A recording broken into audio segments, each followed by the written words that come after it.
and welcome. I'm Bert the Stormtrooper, and today we're going to be taking a look at Transformers Generation 1 Sunstreaker, and I love this toy.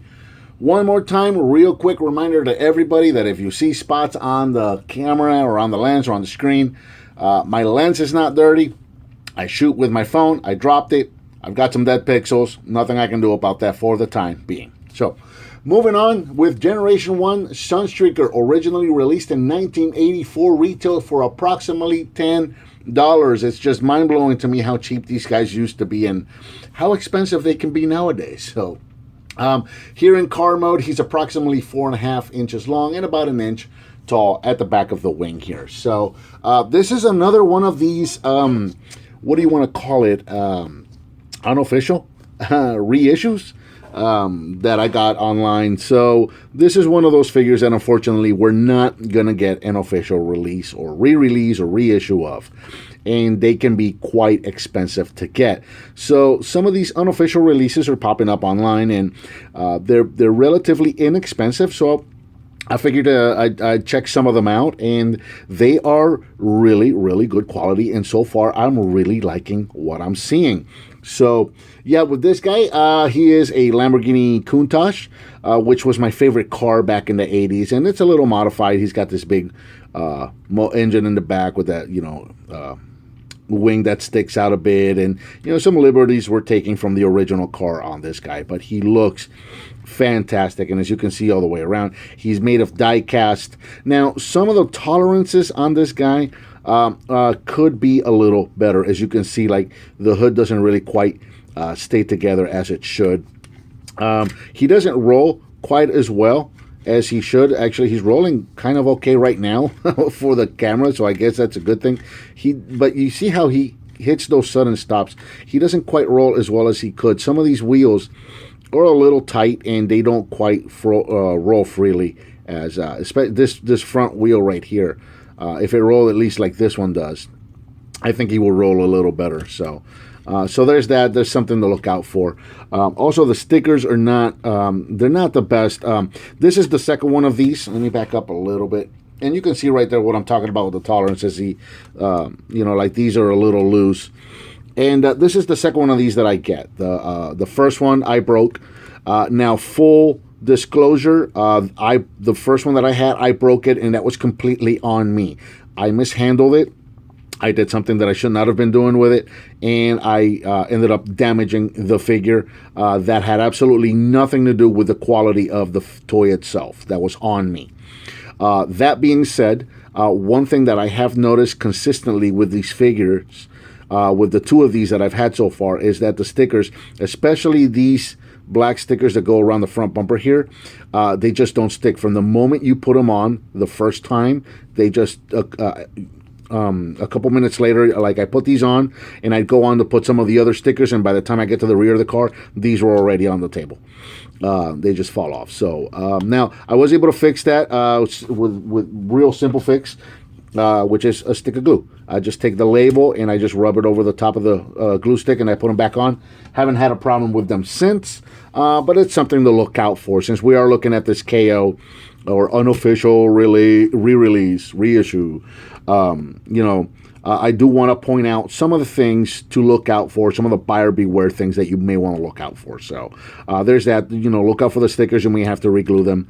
As you can see, the tolerances are a little less than that could be desired, and he doesn't roll as well. But I mean, other than that, he's not a bad figure. I don't imagine an original one at this point has any tolerances that are any better than what this one is showing me right now. So and he's got the paint is nice. There's no chips on the paint. Everything matches. He just looks really nice. Now he does come with some accessories, so we'll show those off. He came with 3 missiles, and if you remember on my Mirage review, my missiles for the Mirage that I got were gold chrome, and in this case I got actual chrome. So they are the proper color missiles right there. And then he also comes with these 2 fists, and he comes with these 2 shoulder pylons, which can be used as missiles as well. All of this stuff that's sitting right here can be used as missiles from his arms that are missile launchers. So we'll show those off in a second. And real quick for comparison, here he is with his brother, side swipe right there. Now this right here, the red Lamborghini Countach LP 500Z. That was my absolute favorite car of the 80s. Still is. If I could have any car, that would probably be it. You know, love that car. So there they are. Bleh, my tongue stopped working. There they are. That's what they look like together. So let's get into transformation. And again, G1 transformations can be very simple. We're going to extend the front of the car out, separate the legs, and then flip the front of the car forward to form the feet. Take the back of the car here. I should probably bring the camera up a little bit. So we'll take the back of the car. This whole panel here is going to flip down for the time being. And this is going to reveal the arms. So go ahead and bring the arms out and pop them forward and bring them down. And then do the same thing with this guy down here. You may have to reach under like so. And then reach that guy out and bring it down. There you go. Make sure he's still extended. Bring this whole back of the car up like this. This piece is going to come down like so. Bring the hood down, or the roof rather, down, and then take the engine and flip it up to reveal the head. And there is your basic robot mode right there. And then we have to add some accessories. So these are going to be the shoulder pylons. And real quick before I put these on, you can pull these forward like so. And these can be loaded into his arms that are spring-loaded. And there we go. So you can shoot those. And as you can see, they can shoot quite far. So I wanted to show that real quick before I went ahead and loaded them. On his shoulders, so there's 2 holes on his shoulders. Just go ahead and put 1 on each side. Be gentle with these. I know that these have been known to break. So, you know, be careful with these. If you get any kind of resistance, don't push any further. Just go in as far as they'll go and leave it at that. And then again, oh, I forgot. This back panel in the back here, this will come back up and it will very soft click into place. These 2 pieces here will kind of friction go into these holes in there. And that will be enough to hold it in place. So there you go. There's the figure all done. And then, of course, load up his fists. And you want to be careful with these fists because, again, everything that you put into his arms is going to be on a spring load. Why isn't that going in? That's weird.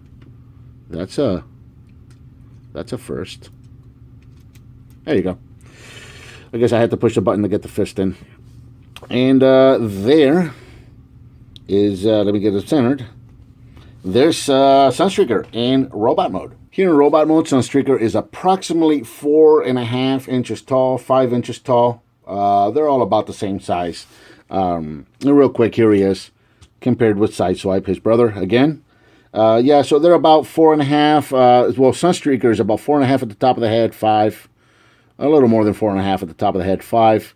If you go to the top of the engine stacks here. So, yeah, he's about 5 inches, 4.5, 5 inches. That's what all these cars were. So there you go. That's what they look like together. Now, for articulation, Sunstreaker has very, very poor articulation. His shoulders can go up and down like that. And he can, because of this hinge right here, I suppose he can kind of flex in. And look at the 27-inch pythons, brother. So he can do that. And then he can turn his elbow. He can turn it backwards because of transformation. But he can turn his elbows forward about 90 degrees. And then, you know, his toes can tilt, as you saw me do just now. Oh, and I suppose his head can look down a little bit into his own chest. There you go. So that's about it. Now, as far as weapons, he didn't really bring any to speak of because his arms are his weapons. As you saw earlier, I loaded his shoulder pylons, pythons, brother, into his arms, and I was able to shoot those. You can see that his fists don't have any holes for any weapons. So his fists are his weapons. He does the, what Mazinger fans are going to call, or Mazinger fans are going to call the rocket punch. So you got the little yellow buttons right there, one on each arm, and you can just press on those, and as you can see, he fires the fist. Quite powerful little springs on this guy. You know, that's actually really nice, considering the other unofficial reissue that I got, Mirage, didn't have any spring in his weapon to speak of. I actually had to get a spring out of another G1 weapon that I had to put it in to make him fire. It's nice that this one actually came with missiles, and quite powerful ones at that. It's very, very nice and refreshing to see that he can shoot, and he can shoot that well. He also, as I mentioned earlier, came with 3 of these missiles, so you can load these missiles into his arms as well, and there you go, you can shoot those off as well. So very nice, so no weapons to speak of with this guy, no hand weapons anyway, but very nice shoot. Oh, that was unintentional. Very nice spring-loaded arms and accessories that you can load into those arms for weapons. They're right there. So get them in a little closer before we go out. There you go. That's a nice shot of them. So, and why not? Let's bring in Sideswipe. So, and you know what?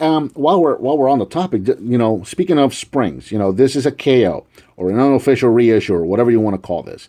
Came with those springs. Very nice, as we were just looking. This is an official reissue. This is Sideswipe.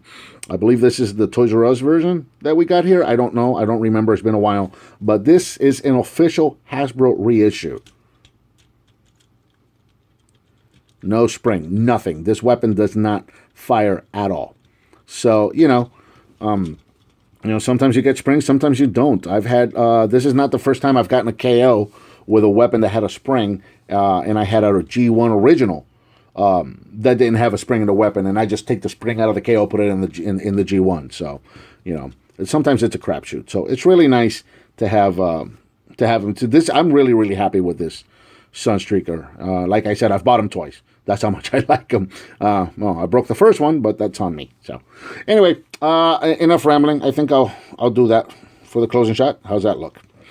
And I think that about covers Transformers Generation 1 Sunstreaker. What did you think of this figure? What would you like to see me review next? Let me know by leaving me a comment. Give me some thumbs up. Subscribe and share with your friends if you like what you see. And I'll talk to you next time.